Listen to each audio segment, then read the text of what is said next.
Since the Illini have taken a good old ass kicking like that, so give Maryland all the credit in the world.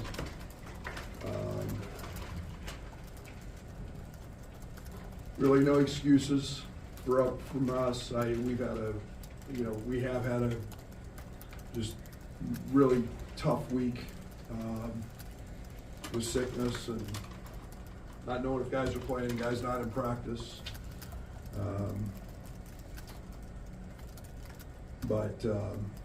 Yeah, it was, nobody played it good. We were just off. Nobody played it good. Give Maryland all the credit. We knew it was going to be tough in the paint without Tommy, and they pretty much just controlled the game from the paint. And they're a really good three-point shooting team, so it's kind of pick your poison. Turnovers, points off turnovers, very uncharacteristic to have 12 turnovers from your starting backcourt. Very uncharacteristic night to have no offensive rebounds from Merez. We had 2 at half, so that'll tell you where our energy was and our focus. And we just have to be better. I mean, it was just a stinker. So. Coach, as you said, it was tough in the paint without Thomas Long. In hindsight, is there anything that you might have did differently to slow him down around the rim? Let's see, grow Jake 8 inches, put 35 pounds on Ben, have Kerry become, 260 pounds instead of 210. They're a really good three-point shooting team. They don't have a 3 at half. We hold them to 3. You're going to pick your poison. If you're going to double, then those guys shoot the cover off of it. And, would you do something different? I played a zone tonight. And again, that got really hard because we haven't had anybody in practice. So, it's something that we haven't spent a ton of time on. We had 3 or 4 kind of fake possessions that looked good. But, when you lose, like I said, Tommy's been our highest graded guy almost every game defensively. He's your brains. He's 7'1". He makes everybody around him better because he covers for all that. And I don't know when we get him back. He shouldn't have played the Michigan State game. He's been just definitely sick. So, we haven't seen him. Tonight's the first time I've seen him in a while. So,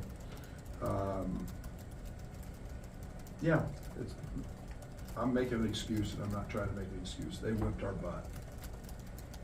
Right, obviously you missed players in the USC game and this one, but you kind of said they were uncharacteristic. So is that alarming, or is that just because the guys are out? I think it's just guys out. I mean, you get a group that gets acclimated to certain roles, and it's really nice for Merez and Jake and Ben to have Tommy in there at 7'1" right next to him and cover things up. It's nice to have, where we miss Tommy, playmaking. I mean, they go ahead and pressure our guards like you did tonight. Well, Tommy, we just saw that against Michigan State. They tried to take away our threes. Great. Tommy, how many passes and backdoor layups did he give against Michigan State? We don't have anybody else that can do that. So everything gets distorted when you lose a great player. And we were without KJ. We all know how good he is. We all know how good Tommy is. We've seen that. And Tommy's brains are what we miss, along with his 7'1". So it's just it's tough to be without guys. And unfortunately, we've been without them. Obviously, you missed Tommy defensively, and you touched on it a little bit. You missed him on offense as well. You talk about him and KJ being great connectors. Just how much of that did you miss tonight?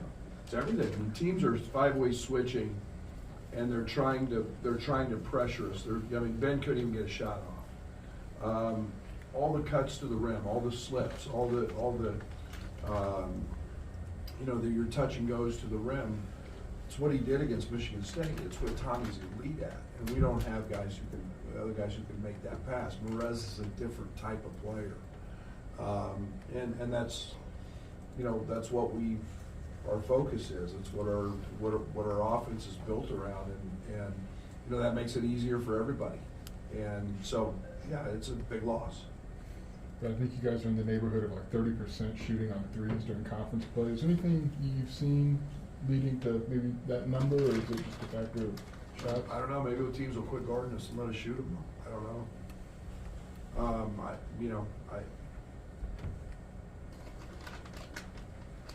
don't have a reason. We've got to keep shooting them. Well, the thing we didn't do tonight was rebounding. I mean, we had 2 rebounds at halftime, and when we do that, we're not going to win. Brad, with Kylan, is there something that you want to see from him to get back into a rhythm or not make as many mistakes with the ball in his hands? What are you seeing with that? He's better with KJ. He's better with Tommy. Again, guys, I mean, Tommy missed today. KJ's played 54% of the minutes that they played tonight. And we've just got to find a way to get whole again. And so guys can settle back into their roles. Are we going to win when our backcourt turns it over 12 times? We're not. But we need Tommy. Tommy helps that. He's a great piece to that. Tommy can shoot it. He can space. It changes all the dynamic of what a defense has to do.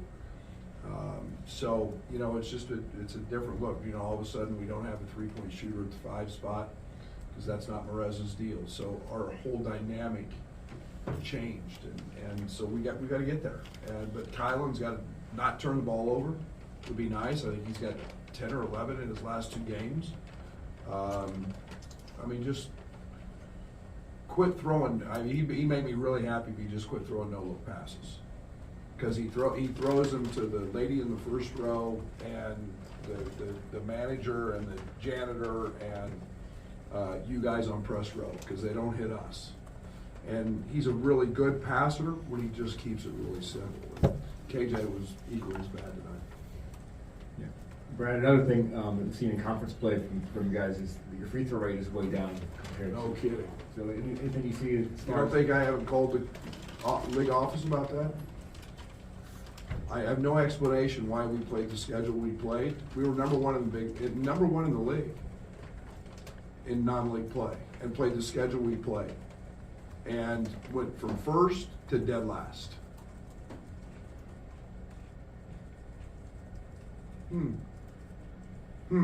Like I said, I've called Terry Weimer, I've called our league office. I am more than frustrated. Casper shot 34 free throws in 4 SEC opponent games. He had 14 going into tonight's game. But Bam's got to get fouled too. That's one thing Boswell's got to do. Much better job. Coach, what'd you see from some guys who don't typically get a lot of minutes just because of Thomas all day now? Like Kieran Booth, Jake Davis. Yeah, Jake's been a really good player for us. Jake was just, physically a tough matchup on the other end. I thought Kerry played really hard, and again, sometimes it's matchups with Kerry, and I like Kerry's game.